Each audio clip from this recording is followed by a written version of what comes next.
पवित्र बाइबल में हमें ऐसी कई उदाहरणें एग्जाम्पल्स देखने को मिलती है जहाँ पर परमेश्वर का न्याय जातियों के ऊपर, लोगों के ऊपर और कई कबीलों के ऊपर आ रहा है। और इन्हीं उदाहरणों में से एक उदाहरण हमें ऐसी देखने को मिलती है जहाँ पर एक पर्टिकुलर इंसान के ऊपर परमेश्वर का ये प्रकोप या सजा बड़ी ही बेरहमी से आई, और वो पर्टिकुलर इंसान इंडिविजुअल थी औरत इजबेल। दूसरा राजा और उसके अध्याय 9 वचन 30 से लेकर 37 तक हमें देखने को मिलता है कि कैसे इजराइल की ये बड़ी बेरहम और दुष्ट रानी का अंत हुआ, वो मारी गई, और कैसे आवारा कुत्तों ने उसके सारे जिस्म को, बदन को खा लिया, नोच दिया। अब जो लोग इस घटना के बारे में या इस स्टोरी के बारे में या इस रानी इजबेल के बारे में नहीं जानते हैं, तो थोड़ी सी मैं समरी आपको बताना चाहता हूँ रानी इजबेल के बारे में। अब ये जो इजबेल थी, ये रानी थी और ये वाइफ थी राजा अहाब की, जो कि इजराइलियों का एक राजा था। अब राजा अहाब अपने आप में बड़ा एक दुष्ट राजा था, लेकिन जो उसकी पत्नी थी, उसकी वाइफ थी, वो उससे भी ज्यादा घिनौनी थी, दुष्ट थी, पाप करने वाली थी। और उसने प्रमोट किया मूर्ति पूजा को, और बाल देवता, अशेर देवता, ऐसे कई देवताओं के उसने मंदिर बनाए अपने देश इजराइल में, और लोगों को कंपेल किया, लोगों को मजबूर किया कि वो इन देवी देवताओं की पूजा करें, मूर्तियों के आगे सजदा करें, और सच्चे परमेश्वर यहोवा खुदा से लोगों को फेर दिया। अब उसकी इस बुराई की सजा तो तय थी, क्योंकि वो परमेश्वर के लोगों को मूर्ति पूजा की तरफ लेकर जा रही है और सच्चे खुदा से दूर कर रही है। तो इस कारण जेहू नाम का एक इंसान, जब इजबेल रानी को पता चला कि वो आ रहा है, तो इजबेल अपने आप को तैयार करने लगी, श्रृंगारने लगी। वचन में लिखा कि उसने अपनी आंखों पर सुरमा लगाया, अपने आप को प्रिपेयर किया। चलिए हम इससे थोड़ा कंप्लीटली देखने के लिए वचन को पढ़ते हैं। दूसरा राजा 9 अध्याय और उसके वचन 30 को पढ़ेंगे। तो वचन 30 में क्या लिखा है? जब येहू यिज्रेल को आया, तब इजबेल ये सुन अपनी आंखों में सुरमा लगा, अपना सर संवार कर खिड़की में से झांकने लगी। जब येहू फाटक में होकर आ रहा था, तब उसने कहा, हे अपने स्वामी के घात करने वाले जिम्री, क्या कुशल है? तब उसने खिड़की की ओर मुंह उठाकर पूछा, मेरी ओर कौन है? कौन? इस पर 2-3 खोजों ने उसकी ओर झांका। तब उसने उसे नीचे गिरा दो। तब उसने कहा उन्हें, उसने ये जो खोजे उसकी तरफ थे, उससे कहा कि इसे नीचे गिरा दो। किसे? रानी इजबेल को। अंत उन्होंने उसे नीचे गिरा दिया, और उसके लहू के कुछ चींटे दीवार पर और कुछ घोड़ों पर पड़े, और उन्होंने उसको पांव से लताड़ दिया। ओके, तो फिर क्या हुआ? फिर इस येहू नबी ने कहा कि जाओ और इस रानी इजबेल को दफना दो, क्योंकि वो राजा की बेटी है। और जैसे ही उसके लोग रानी की तरफ गए उसे दफनाने के लिए, तो वो क्या पाते हैं कि उसके जिस्म का कुछ भी हिस्सा नहीं बचा था, सिवाय स्कल के, हाथों के और कुछ पांव की हड्डियों के। अब यहाँ से कहानी बड़ी अद्भुत रूप लेती है। क्यों? क्योंकि ये सब की भविष्यवाणी ऑलरेडी हुई थी। तो आगे जब आप पढ़ते आते हैं, वचन 35 से शुरू करेंगे। 35 में लिखा है, जब वह उसे मिट्टी देने गए, मतलब उसे दफनाने के लिए गए, तब उसकी खोपड़ी, पांव और हथेलियों को छोड़कर उसका और कुछ नहीं पाया, जैसे ऑलरेडी मैंने बताया। अब वचन 36 में क्या लिखा है? अंत उन्होंने लौटकर उससे कह दिया। तब उसने कहा, जेहू ने, ये यहोवा का वह वचन है जो उसने अपने दास तिशबी एलिया से कहलवाया था कि इजबेल का मांस इजराइल की भूमि में कुत्ते खाएंगे, और इजबेल का शव इजराइल की भूमि पर खाद के समान पड़ा रहेगा, यहाँ तक कि कोई ना कहेगा कि ये इजबेल है। तो यस, हम देख रहे हैं कि नबी एलिया ने ऑलरेडी ये भविष्यवाणी कर दी थी कि रानी इजबेल की जो बॉडी है, जिस्म है, उसे कुत्ते खा जाएंगे, अफवारा कुत्ते खा जाएंगे, उसी जगह पर जहाँ से उसने बुराई को जन्म दिया, जहाँ पर उसने बुराई को लोगों के बीच में पहुँचाया, जहाँ पर उसने लोगों को मूर्ति पूजा के पीछे लगाया। और ये सब हम देखते हैं कि पूरा हुआ। जो वचन परमेश्वर ने अपने दास एलिया के थ्रू कहे थे रानी इजबेल की मौत को लेकर, वो सारे पूरे हुए। अब परमेश्वर ने ये स्पेसिफिकली भविष्यवाणी क्यों की थी एलिया के थ्रू कि आवारा कुत्ते ही उसके जिस्म को खा लेंगे? तो इसका जवाब देने के लिए हमें ये देखना पड़ेगा कि बाइबल में जो कुत्ते हैं वो किस चीज को रिप्रेजेंट करते हैं, इनका क्या महत्व है।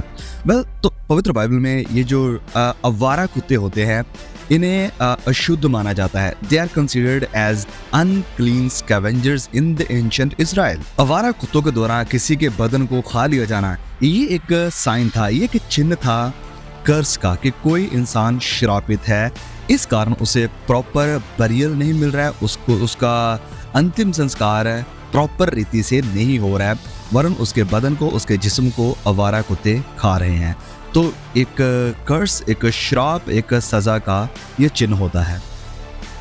तो जब नबी एलिया ने ये श्राप दिया रानी इजबेल को कि उसके बदन को आवारा कुत्ते खा जाएंगे, तो ये रानी इजबेल के लिए एक बड़ी शर्मिंदगी की बात थी और ये परमेश्वर की सज़ा थी जो उन्होंने रानी इजबेल को दी, क्योंकि उसे प्रॉपर बरियल नहीं मिला, उसके बदन के ऊपर कोई रोया नहीं, वरन आवारा कुत्तों ने उसे पूरी तरह से निगल लिया था।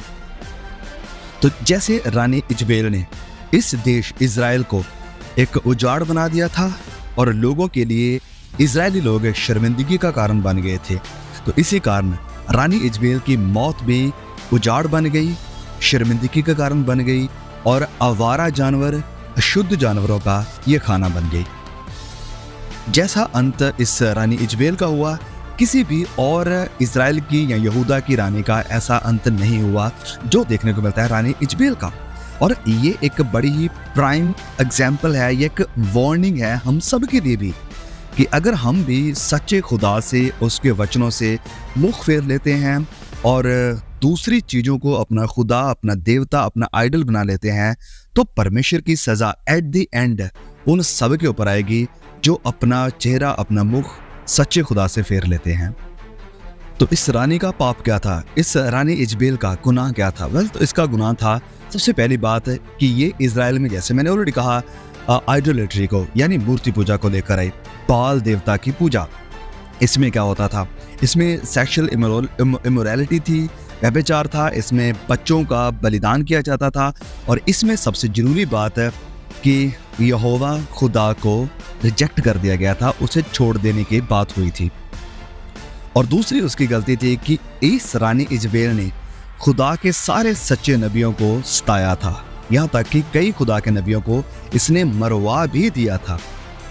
पहला राजा अध्याय 18 में हम देखते हैं कि इसने बहुत सारे परमेश्वर के नबियों को मार दिया, लेकिन कुछ बच गए थे जिन्होंने अपने आप को छिपा लिया था। परमेश्वर के नबी ओबेदिया ने 100 सच्चे नबियों को छिपा लिया था, 50 नबियों को तो उसने गुफा में छिपाया हुआ था। और फिर आगे जब अध्याय 19 में आते हैं तो यहाँ पर हम देखते हैं कि कैसे इस रानी इजबेल ने खुदा के नबी एलिया को मारने की कोशिश करी, उसे चेतावनी दी कि वो तुझे मार देगी। क्यों? सिंपली क्योंकि इस नबी एलिया ने इस रानी के जो झूठे नबी थे, बाल देवता के नबी थे, उन्हें हरा दिया था। तो यहाँ से हम देख रहे हैं कि उसके अंदर ये नफरत है खुदा के सच्चे लोगों के प्रति, और जो खुदा के लोग हैं, खुदा के नबी हैं, ये उन्हें मार देना चाहती थी, उन्हें ख़त्म कर देना चाहती थी। तीसरा इसका गुनाह था कि इसने नाबोत नाम के एक बोले वाले इनोसेंट इंसान के मर्डर यानी कत्ल को प्लान किया, उसे मरवा दिया और फिर गैर कानूनी तौर पर उसके विनयार्ड यानी उसकी दाखलता के ऊपर कब्जा किया, उसे अपने पास रख लिया। क्यों? क्योंकि ये जो उसका हस्बैंड अहाब था वो नाबोत के विनयार्ड को चाहता था, लेकिन नाबोत ने इसे बेचने से, ऐसे देने से मना कर दिया। और जैसे रानी इजबेल को इसके बारे में पता चला कि मेरे हस्बैंड को नाबोत वो विनयार्ड, वो दाखलता नहीं दे रहा है, तो उसने प्लान किया और पथराव करके इस नाबोत को मरवा दिया। और ये दिखाता है कि ये जो रानी इजबेल है ये कितनी क्रूअल थी, धर्मी लोगों के ऊपर, खुदा के लोगों के ऊपर भी। और चौथा इसका गुनाह था कि ये जादू टोना करने वाली थी, और ना सिर्फ करने वाली थी वरन इस जादू टोना और शिनालपन के पीछे उसने इजरायलियों को भी लगा दिया। ये हमें देखने को मिलता है दूसरा राजा अध्याय 9 और उसके वचन 22 में। वचन 22 में क्या लिखा है कि येहू को देखते ही योराम ने पूछा कि हे येहू, क्या कुशल है, क्या सब ठीक है?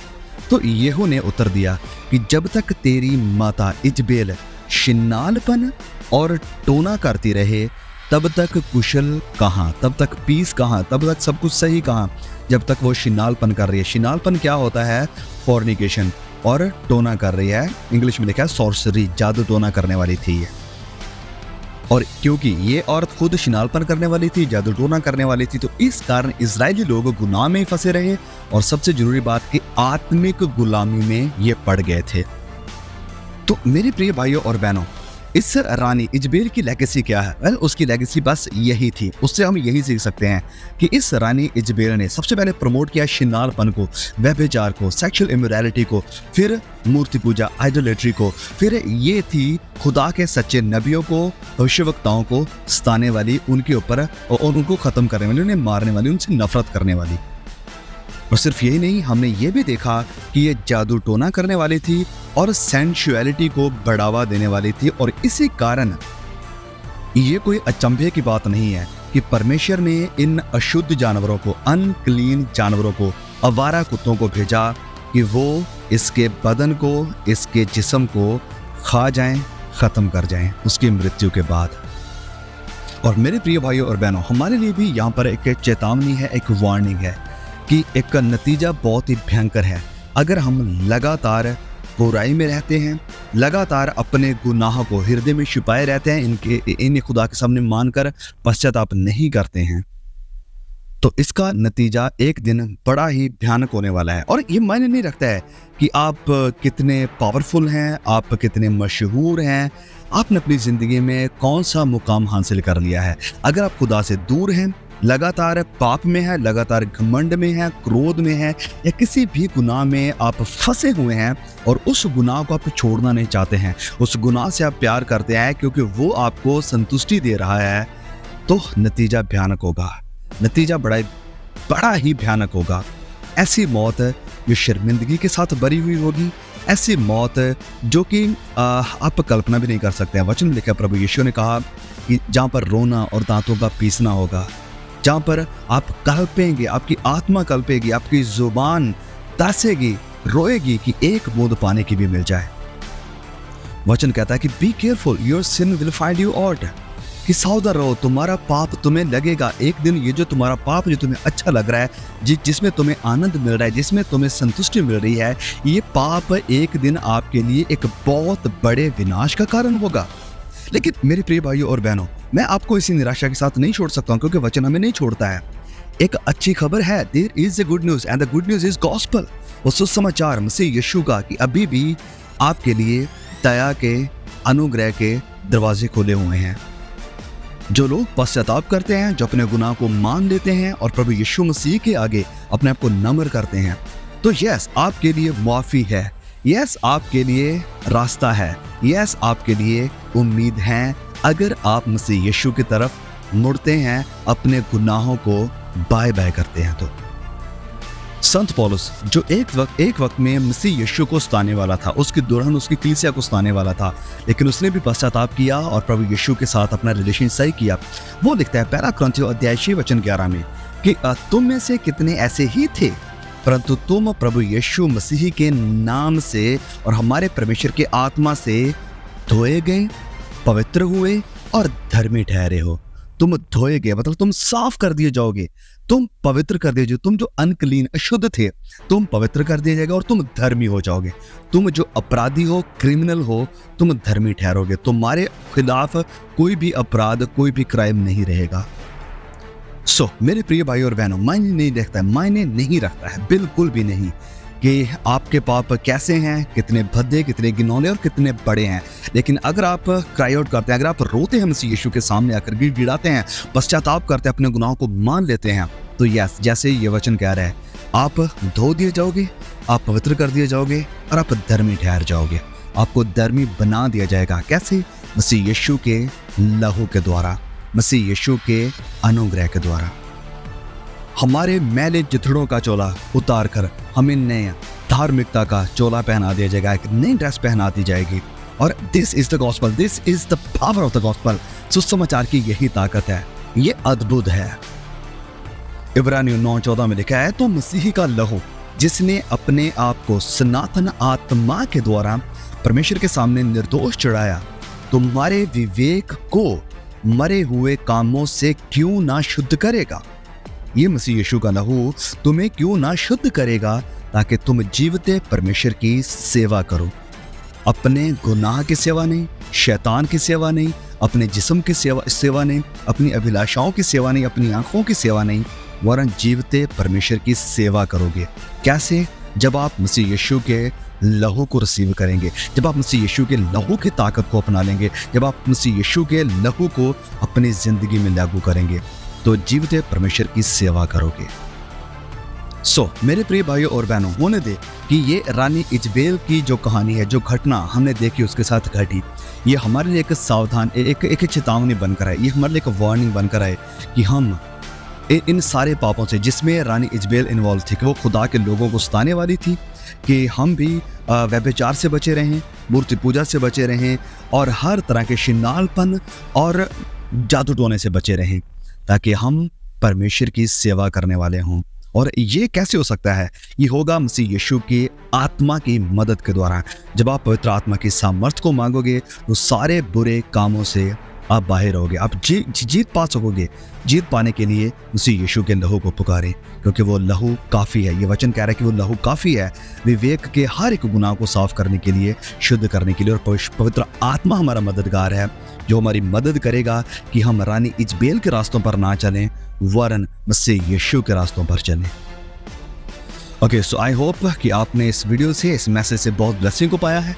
अगर बेस्ट हुए हैं तो प्लीज़ इस चैनल को जरूर सब्सक्राइब करें, वीडियो को जरूर और भी भाई बहनों तक शेयर जरूर करें। जल्द मिलेंगे एक और नए वीडियो के साथ, तब तक के लिए खुदा मुझे, आपको, हम सबको संभाल कर रखे। आमीन।